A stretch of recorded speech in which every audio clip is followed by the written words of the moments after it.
Violento incendio nel tendone che funge da dormitorio dei migranti e l'ex base di Cona. Fiamme e una colonna di fumo nero scatenano il panico. I vigili del fuoco scongiurano il peggio. 2 persone intossicate, le fiamme partite da un fornello. La rabbia del sindaco Alberto Panfilio tra i primi accorsi all'ex base. Situazione gravissima, ora basta, questa struttura va chiusa, si può fare in una settimana. 0 campi nomadi entro 5 anni, l'annuncio del ministro Salvini, commentato dall'esponente trevigiano del Consiglio nazionale Rom. Lo smantellamento è nell'interesse di tutti, ma vanno programmate soluzioni alternative. Vicenza Oro, doppio colpo in fiera per un bottino complessivo di 80.000 euro. Le forze dell'ordine bloccano banda di ladri cinesi. Ancora polemiche sul nuovo regolamento urbano di Venezia, opposizione all'attacco del provvedimento che vieta trasporto e consumo di alcolici dalle 19 alle 8 del mattino. L'incredibile scoperta dei carabinieri di Chioggia in un'azienda agricola, decine di animali in condizioni terribili, il titolare denunciato. Malo, tornano i crocifissi nelle aule delle scuole del comune, la decisione dell'assessore ai lavori pubblici dopo uno sopralluogo. In Veneto entra in classe la storia dell'emigrazione. Stamattina a Palazzo Balbi la firma dell'intesa per istituzionalizzare il racconto di una pagina importante della storia del Veneto.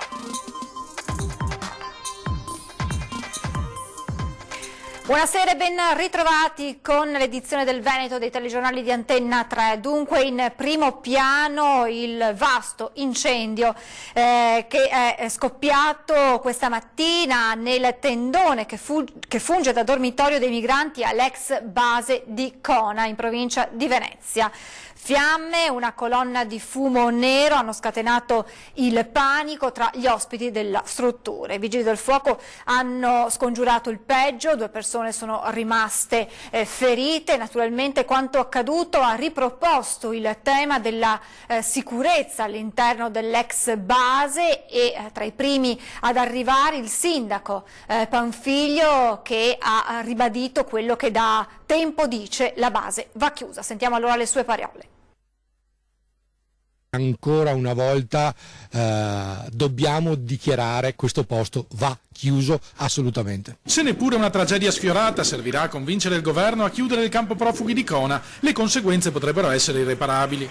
Ne è convinto il sindaco Alberto Panfilio, che ricorda le promesse fatte prima del 4 marzo da chi poi ha vinto le elezioni. Nessun atto governativo ha messo in moto un processo di dismissione, nessuna propaganda può risolvere i problemi degli italiani. I problemi si risolvono con dei progetti e non con le dichiarazioni. Il decreto Salvini, da quello che abbiamo letto, di fatto condannerebbe Cona, Conetta a continuare a ospitare persone senza dei criteri di dignità. In questa vicenda nessuno ha mai ascoltato la voce del comune e delle sue istituzioni, ricorda Panfilio. Non veniamo neppure avvisati quando avvengono dei trasferimenti in entrata o in uscita dal campo. Io sono il sindaco di Cona, non sono al governo. Quelli che devono risolvere i problemi sono quelli che hanno preso i voti dai miei cittadini nella promessa di risoluzione di un problema e non hanno ancora fatto nulla. Adesso invece le immagini e le voci della cronaca, dunque, di quanto accaduto questa mattina nell'ex base di Conetta.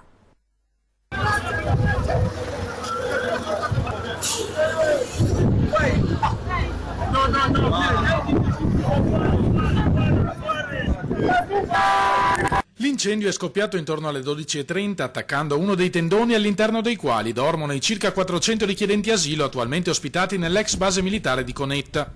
Le fiamme, sembra accidentalmente, hanno investito prima gli effetti personali dei migranti per poi estendersi alla struttura. Un'immensa colonna di fumo nero si è elevata in cielo, visibile da diversi chilometri di distanza. Tutti i richiedenti asilo in quel momento si trovavano a pranzo, anche per questo non si sono registrati feriti. 2 persone sono però rimaste lievemente intossicate nel tentativo di recuperare i propri indumenti dalla struttura. Pochi istanti dopo sul posto sono giunti i vigili del fuoco che hanno lavorato alcune ore per spegnere il rogo. Alla fine nulla è rimasto del tendone e del suo contenuto, i pochi beni delle circa 100 persone che vi dormivano. Non va bene quello campo, non va bene. Perché non va bene? Perché adesso si può dire noi abbiamo adesso senza come si dice, we are not under protection right now. Qui non siamo al sicuro. Tutto può succedere in una situazione di questo tipo. Se fosse accaduto di notte, moltissime persone avrebbero perso la vita. Ai 2 intossicati hanno prestato soccorso infermieri e medici del SUEM, intervenuti con un'auto medica e alcune ambulanze. Sul posto anche polizie e carabinieri. Ai militari del nucleo investigativo di Mestre il compito di capire cosa sia accaduto insieme ai vigili del fuoco. Secondo una prima ricostruzione, le fiamme sarebbero state causate da uno degli apparecchi elettrici che i migranti spesso portano all'interno delle tende per riscaldarsi, nonostante il divieto imposto per motivi di sicurezza. Il grave episodio è destinato a rilanciare le polemiche sulle condizioni di vita nell'ex base militare, arrivata negli anni scorsi a ospitare anche 1500 richiedenti asilo, oggi sono 422. I'm from Afghanistan. Yeah. You know, in Afghanistan also war lasts 42 years. Sorry. Look. Okay.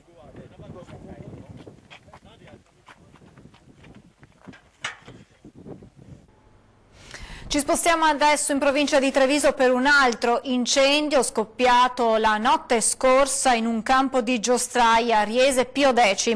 Solo per una fatalità nessuna persona è rimasta ferita, una tragedia sfiorata, dunque intanto sul rogo indagano i carabinieri.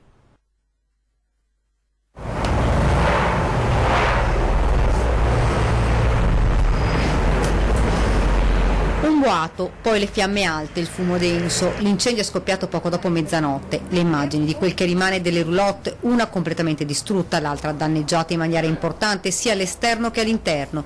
Un altro caravan ha subito danni alle porte e alle finestre a causa del forte calore del fuoco. Sono stati attimi di terrore per i giostrai che vivono qui da oltre 20 anni. Intorno a mezzanotte abbiamo sentito un botto e siamo usciti, abbiamo visto delle fiamme dentro la roulotte e poi tutto fuoco.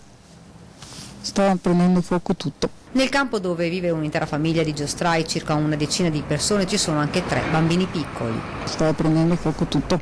Tanta paura, tanta. Siamo andati fuori di là, poi anche i vicini hanno chiamato i pompieri, ci hanno chiamati fuori perché c'erano le fiamme alte. Abbiamo avuto tanta paura perché insomma vedi una cosa del genere, se c'era una persona dentro non veniva più fuori. Nella roulotte completamente distrutta da una ventina di giorni non abitava nessuno, quindi era chiusa e ci assicura Justin tutto era staccato. Sul posto sono intervenuti 6 mezzi dei vigili del fuoco che hanno lavorato fino alle 2 del mattino. Ancora non si conoscono le cause dell'incendio, nulla viene escluso, né che possa trattarsi di un cortocircuito né un'origine dolosa. Questa notte è arrivato anche qui in via Aurelia un'ambulanza del 118, ma fortunatamente nessuna persona è rimasta ferita. Kerry spiega che in questo campo non hanno l'acqua e forse se ci fosse stata avrebbero potuto arginare almeno un po' i danni. Magari si salvava qualcosa, non tanto ma un po', riuscivamo a salvare, insomma. Le indagini dei carabinieri che anche questa mattina sono andati a sentire la famiglia. E nel campo dei giostrai questa mattina è arrivato anche il sindaco di Riese Pio X, Matteo Guidolin, e l'assessore ai servizi sociali Massimo Pisciotta. Stiamo cercando delle soluzioni per questa situazione, spiega il primo cittadino. Il campo di via Aurelia esiste da oltre 20 anni, una situazione conosciuta dall'amministrazione comunale che segue questa famiglia costantemente. Un terreno dove mancano delle autorizzazioni. Dobbiamo trovare una soluzione, spiega il sindaco di Riese Pio X, Matteo Guidolin. Adesso noi stiamo verificando i danni con i residenti, con il nostro ufficio di assistente sociale, capiremo un po' quali azioni mettere in campo, insomma, per alleviare sul subito nell'immediatezza la situazione e poi trovare una situazione stabile, insomma, per risolvere il problema, insomma. Nel campo ci sono anche 3 minori, per questo oggi è arrivato anche l'assessore ai servizi sociali Massimo Pisciotta. Appena venuti a conoscenza del fatto, poiché ci sono minori, ci siamo mossi sentendo parrocchia, sentendo Caritas, sentendo le associazioni che potevano e che possono venirci in soccorso. Una famiglia, ci spiega l'assessore, assolutamente ben integrata nella comunità e nel territorio e ben accettata dai vicini. Insomma, nessun problema, quindi l'origine dolosa sarebbe davvero un fulmine a ciel sereno. Se fosse doloso sarebbe sicuramente preoccupante, ma parlando dei vigili del fuoco e con i carabinieri si tende ad escludere, insomma, il dolo, ma sia comunque un incidente incidente ma causato da un cortocircuito o comunque da un problema elettrico della roulotte. Intanto l'amministrazione sta provvedendo insieme alla famiglia allo smaltimento della roulotte distrutta, poi nei prossimi giorni la questione verrà affrontata per trovare una soluzione adeguata. Fanno discutere le dichiarazioni del ministro dell'Interno Matteo Salvini, che ha detto di voler chiudere entro i prossimi 5 anni tutti i campi nomadi presenti in Italia. Il Consiglio nazionale Rom dice lo smantellamento è nell'interesse della comunità Rom, ma vanno programmate soluzioni alternative.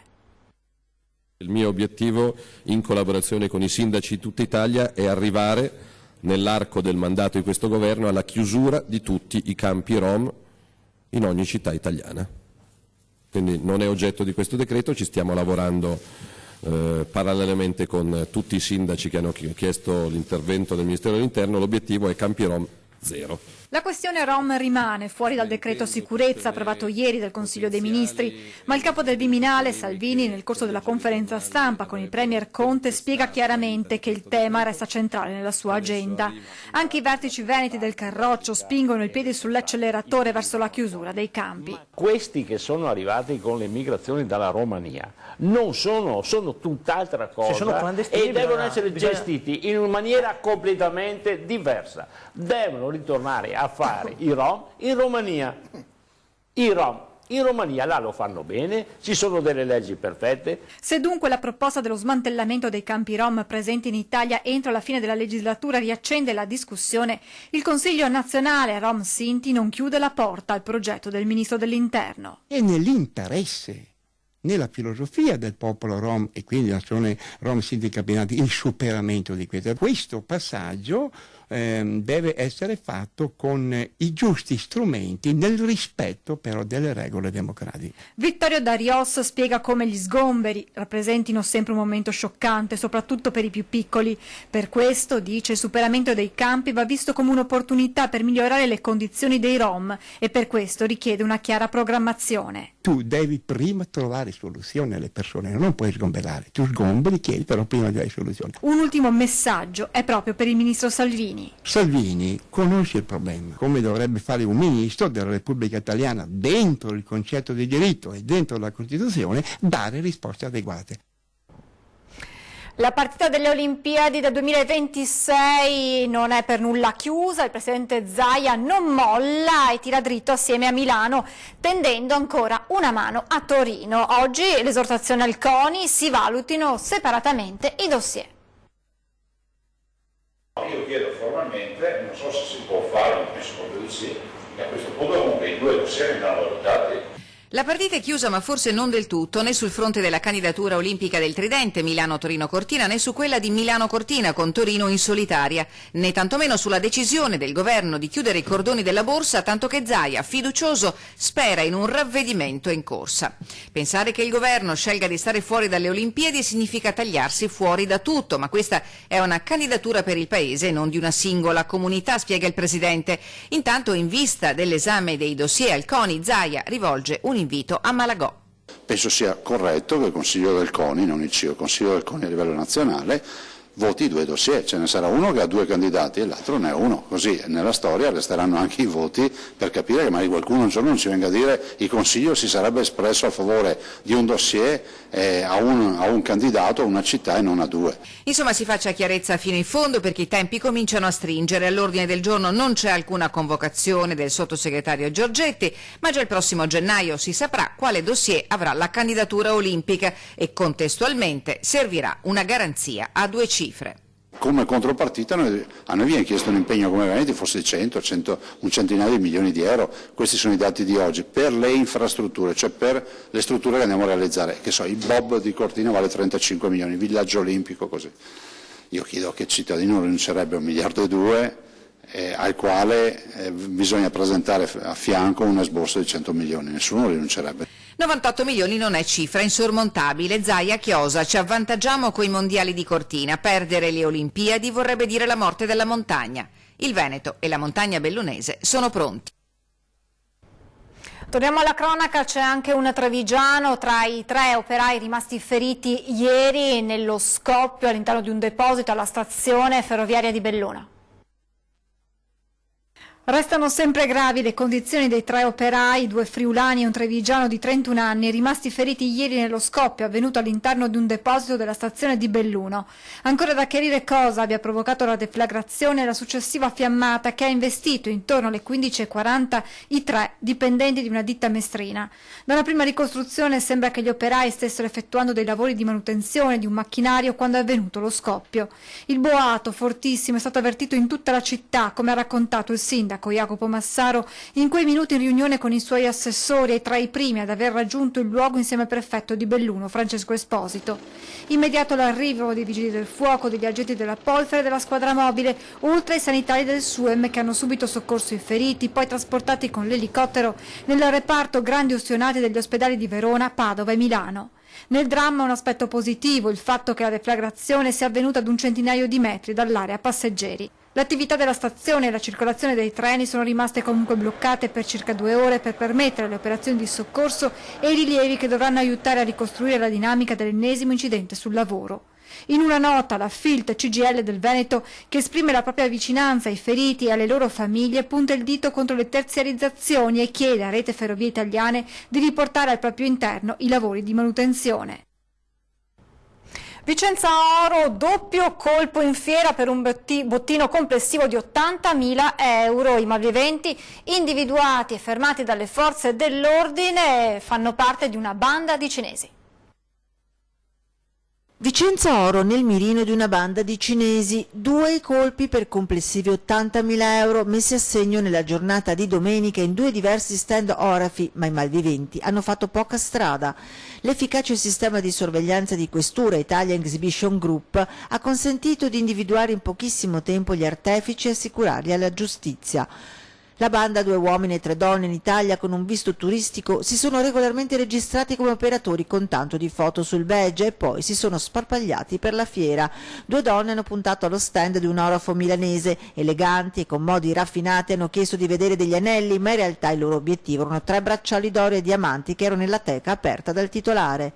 Il gioco semplice, una chiede di vedere un anello mentre l'altra rimane in attesa, ma con il compito di distrarre il gioielliere. Qualcosa però insospettisce l'uomo. Nel riporre l'anello in visione, una delle 2 donne riesce ad intascarsi un bracciale, il titolare se ne accorge e dà l'allarme, ma intanto la complice fugge con gli altri 2 bracciali che poi nasconderà all'interno di una fioriera, confidando forse di recuperarli, ma senza speranza. Attraverso una meticolosa analisi di ricostruzione del percorso delle responsabili con la visione dei sistemi di videosorveglianza abbiamo individuato le fioriere dove si erano fermate per qualche istante e lì poi abbiamo recuperato i bracciali per un valore di circa 80.000 euro. Se la complice in fuga alle ore contate è andata male all'altra cinese 35enne che, colta in flagrante, è stata arrestata. Nella stessa giornata il resto della banda, 2 uomini e una donna, mezz'ora prima aveva compiuto un giochetto simile in un altro stand orafo, riuscendo in questo caso a impossessarsi di 3 anelli, una collana e 2 piccoli diamanti per un bottino di 10.000 euro. I 3 però non hanno fatto i conti con la tecnologia e la tenacia delle forze dell'ordine che, scoperto che si erano allontanati con un pulmino diretto in stazione, hanno inoltrato le foto alla Polfer che li ha aspettati alla discesa del mezzo. Siamo riusciti a identificare in tempo reale tutti i responsabili, a bloccarli, a perquisirli e a recuperare l'intera refurtiva, e su questi adesso graverà a breve una richiesta di misura cautelare.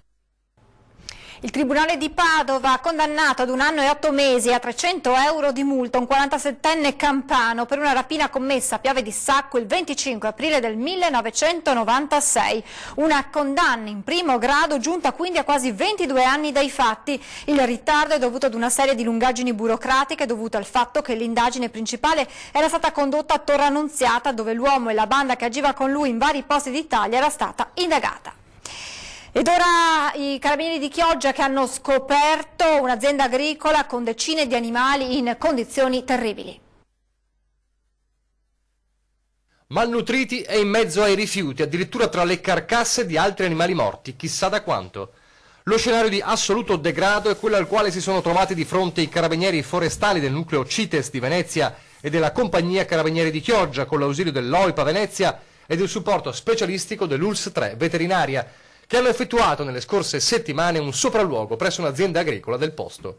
Alcune segnalazioni di partenza hanno fatto scattare l'indagine e poi il blitz nell'area. All'interno 41 tra cavalli adulti, puledri e asini. non solo in condizioni pietose ma anche costrette a vivere in mezzo a odori nauseabondi e fianco a fianco con i resti in decomposizione avanzata di altri 5 cavalli. L'area di circa 16.000 metri quadrati è stata immediatamente sequestrata e il titolare dell'azienda agricola denunciato. Ora si dovrà intervenire nella struttura per adeguarla alle normative. Nel frattempo gli animali sono stati affidati alle cure dei veterinari in attesa di capire come ricollocarli. Ci fermiamo adesso per qualche minuto di pubblicità, tra poco.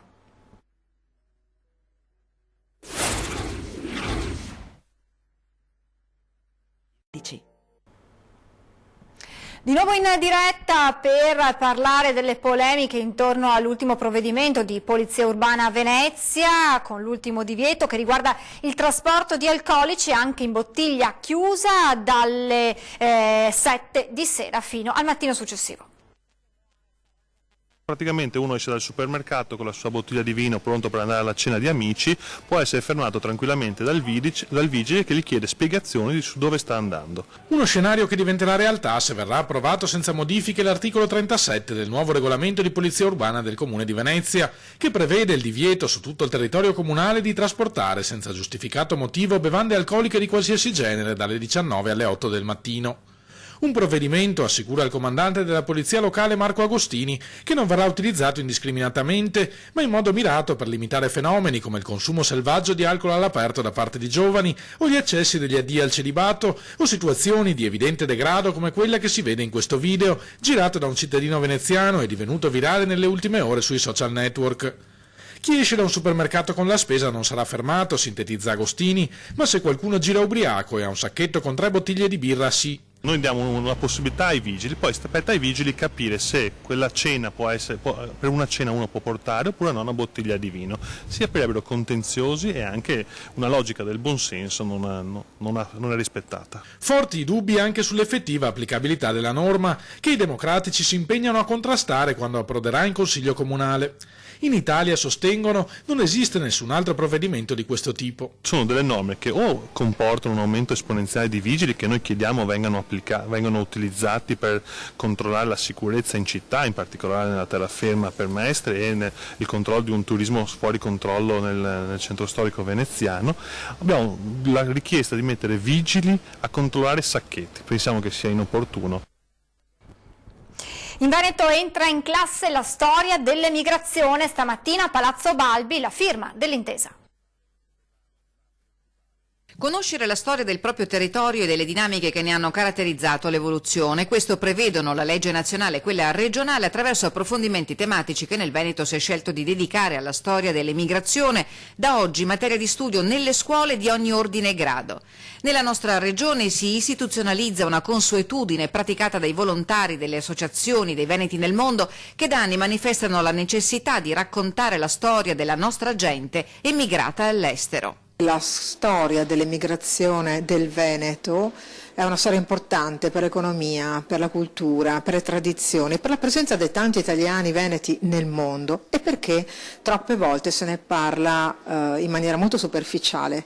Oggi, nel rispetto dell'autonomia di ogni scuola, la firma del protocollo d'intesa per l'insegnamento della storia dell'emigrazione veneta consentirà approfondimenti del fenomeno migratorio che ha interessato la nostra regione nei decenni compresi tra l'unità d'Italia e il secondo dopoguerra. Diventa una cosa più ufficiale, riconosciuta, che dà la possibilità anche di poter accedere anche a degli aiuti e quindi le associazioni forniranno le testimonianze, i testimoni che sono stati in giro per il mondo, come già stiamo facendo da diversi anni, solo che lo facciamo con quei docenti e con quei dirigenti scolastici che lo hanno permesso. L'ufficio scolastico regionale ha assicurato partecipazione e collaborazione nel rispetto, ha precisato Francesca Altinier dell'ufficio scolastico regionale, dell'autonomia delle scuole. Un documento ufficiale finora non c'era e quello siglato a Palazzo Balbi prevede non solo una commissione di coordinamento ma anche la possibilità di accedere a ulteriori fondi attraverso bandi su specifiche progettualità. Il piano complessivamente ha 450.000 euro annuali in cui ci sono i vari interventi, da quello del sostentamento all'associazionismo, perché ci vuole, a poi i vari bandi che sono legati appunto nel 2018 abbiamo previsto dei bandi specifici per gli interventi presso le scuole con dei concorsi audiovisivi o anche con delle tesi di laurea specifiche sull'emigrazione. Continuiamo a parlare di scuola perché a Malo, nel Vicentino, ritornano in classe i crocifissi nelle scuole del comune, la decisione dell'assessore ai lavori pubblici dopo un sopralluogo. Facendo un sopralluogo nella scuola di Molina mi sono accorto che mancavano i crocifissi e da lì poi ho cominciato a dire ma come mai mancano, la scuola è stata aperta da 3 anni, è una scuola nuova alla fine. Risalendo ci siamo accorti che in pratica è stata una dimenticanza dall'amministrazione precedente a qui ad oggi. Sono finiti i tempi dei crocifissi tolti dalle aule per rispetto ad altre confessioni religiose? Potrebbe essere. Intanto a Malo i crocifissi sono tornati sui muri delle aule delle scuole comunali. Il vento della politica è cambiato e a Malo, amministrazione leghista, ha rapidamente colmato, come l'ha definita l'assessore, la dimenticanza con la massima felicità del parroco Don Giuseppe, che è andato a comperarli dividendo poi la spesa, 600 euro per 50 crocifissi, con l'amministrazione. Una dimenticanza sicuramente, ma anche un riaffermare un valore, un principio. Io sono leghista da 22 anni e secondo me le nostre tradizioni dobbiamo tenerle e portarle avanti. Questo è un punto ben preciso, soprattutto della Lega. Ma non è perché della Lega, è perché il crocifisso, io quando andavo a scuola c'era, anche se non ero leghista, voglio dire no, è una cosa tramandata dai nostri avi ed è giusto che venga tramandata anche oggi. Nessuna questione aperta, assicura Danieli con l'assessore Marsetti, leghista ma musulmano. Anche lui ha detto che non c'è nessun problema nella sezione di Malo come Lega. Ritorno in aula dei crocifissi che trova concordi anche i maladensi. Testimonia la nostra cultura, per cui penso sia una cosa giusta. Ha fatto un bel lavoro, siamo italiani, è giusto che mantengano le tradizioni. D'accordo al 100%, è una cosa bellissima e giustissima. E quella della tradizione nostra, noi siamo nati, dobbiamo trovare e insegnare questa cultura e ci portiamo avanti questa cultura. Siamo contentissimi che questo abbia avuto l'idea per primo di fare questo. Perché piano piano questi, i nettori anche le scarpe, no, solo il crocifisso. Vi ricordo l'appuntamento con 20:10 che torna questa sera con la politica in primo piano, ospiti in studio Stefano Pelloni, capogruppo del Partito Democratico in Consiglio Comunale a Treviso e poi Giancarlo Iannicelli, Presidente del Consiglio Comunale di Treviso. È tutto per questa edizione del Veneto, vi lascio come sempre le previsioni del tempo, grazie per essere stati con noi, buona serata a tutti.